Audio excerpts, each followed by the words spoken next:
చాలా సంతోషం అనిపించింది.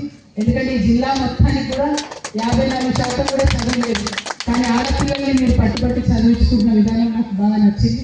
ఇంకా అట్లనే చదివిద్దాం. ఎందుకంటే ఓ 2 రూపాయలు సంపాదించుకుంటే ఎవరైనా ఎక్కపోతుంది. ఇవాళ ఒక ఇల్లు కట్టుకుంటే రేపటికి అది ఉంటుంది ఉండదు ఏదైనా కావచ్చు, కానీ చదువు ఒక్కసారి అర్థమై చదువు ఒక్కసారి చదివితే జీవితకాలం ఉంటుంది. కాబట్టి ఆ విషయాన్ని మర్చిపోకుండా దయచేసి మన ఆడపిల్లల్ని ముఖ్యంగా చదివించాల్సిన అవసరం ఉంది. దానికోసం ప్రయత్నం చేయమని కోరుతున్నాం. వసతులు ఉన్నా లేకున్నా ఇబ్బంది ఉన్నా ఎవరున్నా సరే చదువు మాత్రం విడవకుండా దయచేసి తల్లులందరూ కూడా చదివించుకోవాలని కోరుతున్నాను. అదేవిధంగా తెలంగాణ జాగృతిలో ఏదైతే గిరిజన విభాగం ఉన్నదో, ఆదివాసీ విభాగం ఉన్నదో, ఆ ఆదివాసీ విభాగానికి అధ్యక్షులు లోకిని రాజు గారిని నేను పెట్టుకోవడం జరిగింది. వారు మీ సంఘం అధ్యక్షులు కూడా.